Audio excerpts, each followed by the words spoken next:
अस्य श्रीचण्डीकवचस्य ब्रह्मा ऋषिः अनुष्ठुप् छन्दः चामुण्डा देवता अङ्गन्यासोक्तमातरो बीजम् दिग्बन्धदेवदास्तत्त्वं श्रीजगदम्बा प्रीत्यर्थे सप्तशतीपाठाङ्गत्वेन जपे विनियोगः। ॐ नमश्चण्डिकायै। मार्कण्डेय उवाच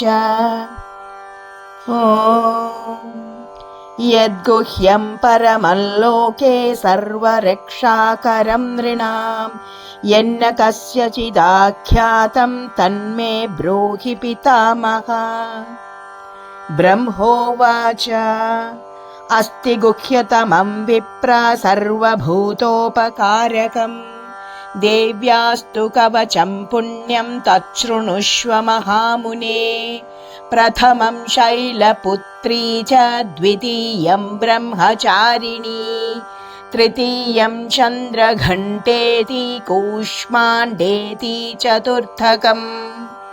पञ्चमं स्कन्दमातेति षष्ठं कात्यायनीति च सप्तमं कालरात्रीति महागौरीति चाष्टमम् नवमं सिद्धिदात्री च नवदुर्गाः प्रकीर्तिताः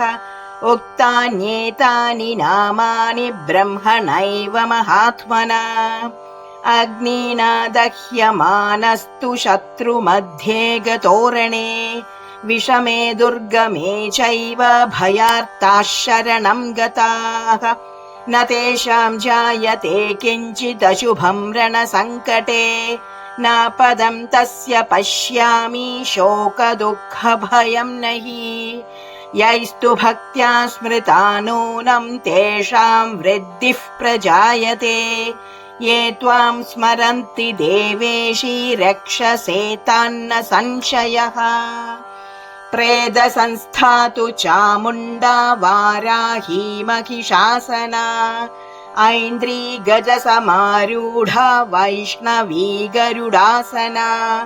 माहेश्वरी वृषारूढा कौमारी शिखिवाहना लक्ष्मीः पद्मासना देवी पद्महस्ता हरिप्रिया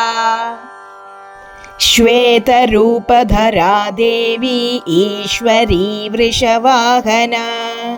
ब्राह्मी हंससमारूढा सर्वाभरणभूषिता इत्येता मातरः सर्वाः सर्वयोगसमन्विताः नानाभरणशोभाढ्या नानारत्नोपशोभिताः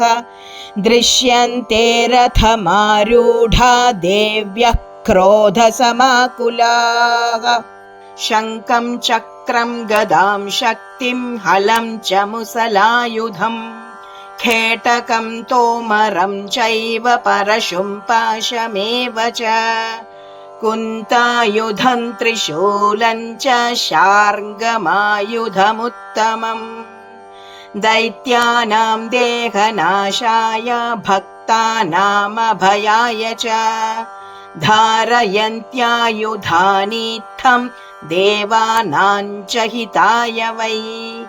नमस्तेऽस्तु महारौद्रे महाघोरपराक्रमे महाबले महोत्साहे महाभयविनाशिनी त्राहि मां देवि दुष्प्रेक्ष्ये शत्रूणां भयवर्धिनी प्राच्यां रक्षतु मामैन्द्रियाग्नेयामग्निदेवता दक्षिणेवतु वाराही नैऋत्यां खड्गधारिणी प्रतीच्यां वारुणी रक्षेद्वायव्यां मृगवाहिनी उदीच्यां पातु कौमारी ऐशान्यां शूलधारिणी ऊर्ध्वं ब्रह्माणि मे रक्षेद्धस्तात् वैष्णवी तदा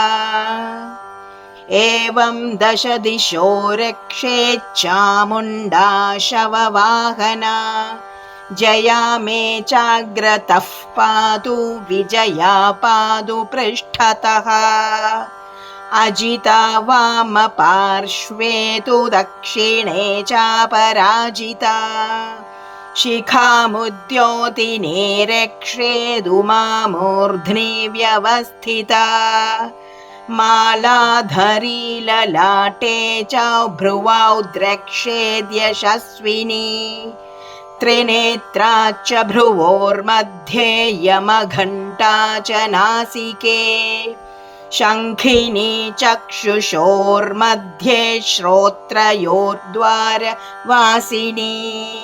कपोलौ कालिका रक्षेत् कर्णमूले तु शाङ्करी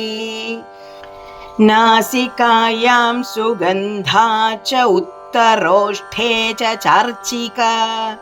अधरे चामृतकला जिह्वायां च सरस्वती दन्तान् रक्षतु कौमारी कण्ठदेशे तु चण्डिका घण्टिकां चित्रघण्टा च महामाया च तालुके कामाक्षी चिबुकं रक्षेत् वाचं मे सर्वमङ्गला ग्रीवायां भद्रकाली च पृष्ठवंशे धनुर्धरी नीलग्रीवा बहिः कण्ठे नलिकान्नलकूबरी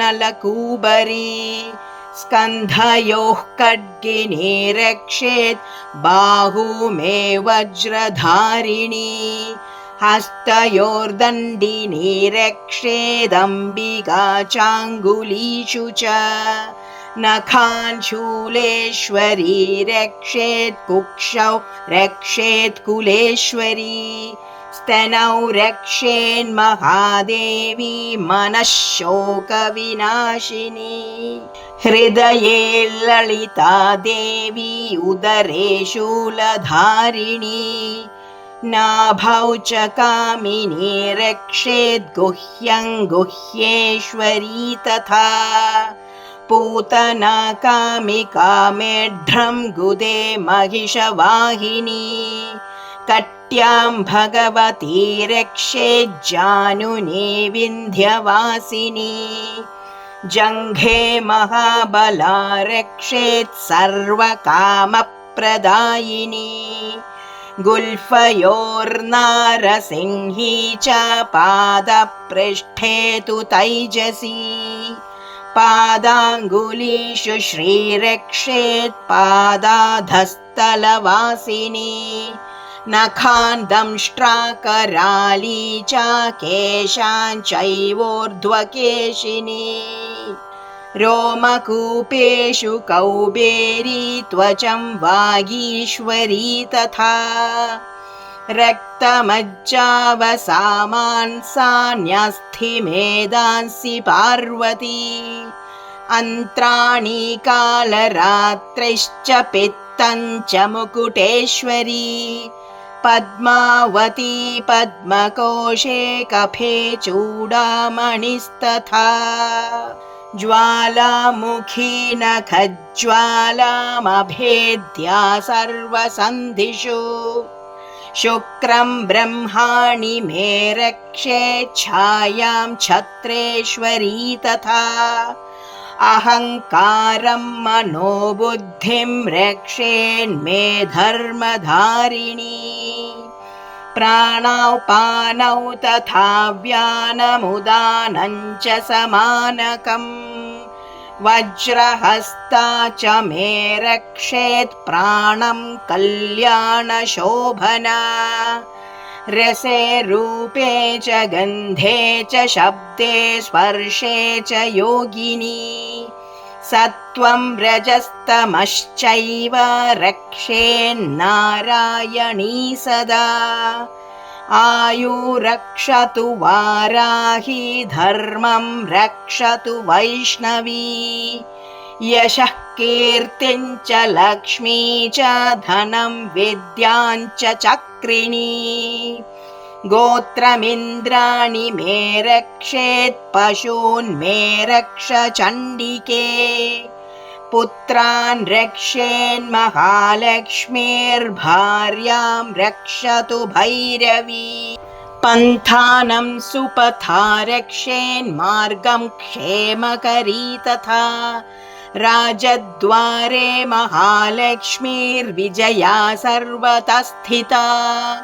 रक्षाहीनं तु यत्स्थानं वर्जितं कवचेन तु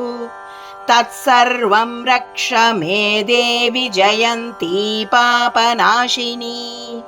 पदमेकं न गच्छेतु यदि चेच्छुभमात्मनः कवचेनावृतो नित्यं यत्र यत्रैव गच्छति तत्र तत्रार्थलाभश्च विजयः सार्वकामिकः यं चिन्तयते कामं तं प्राप्नोति निश्चितम् परमैश्वर्यमतुलं प्राप्स्यते भूतले पुमान् निर्भयो जायते मर्त्यः सङ्ग्रामेष्वपराजितः त्रैलोक्ये तु भवेत् पूज्यः कवचेनावृतः पुमान् इदं तु देव्यः कवचं देवानामपि दुर्लभम्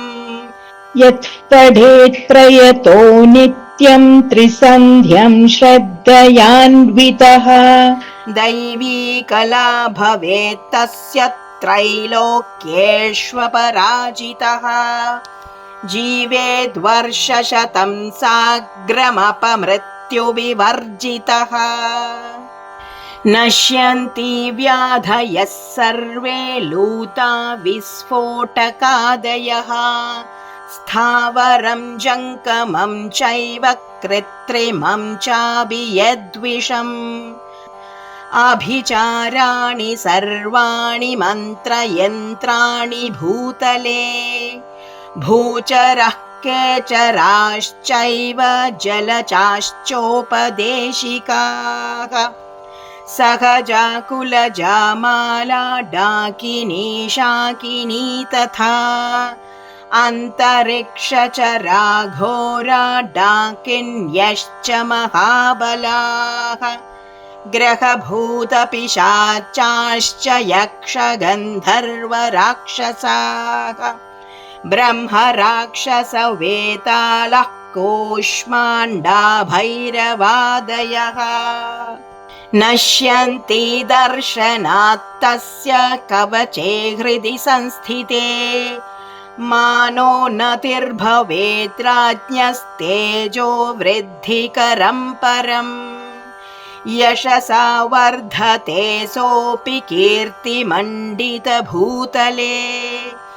जपेत् सप्तशतीं चण्डीं कृत्वा तु कवचं पुरा यावद्भूमण्डलं धत्ते सशैलवनकाननम् तावत्तिष्ठति मेदिन्यां सन्ततिः पुत्रपौत्रिकी देहान्ते परमं स्थानं यत्सुरैरपि दुर्लभम् प्राप्नोति पुरुषो नित्यं महामाया प्रसादतः लभते परमं रूपं शिवेन सह मोदते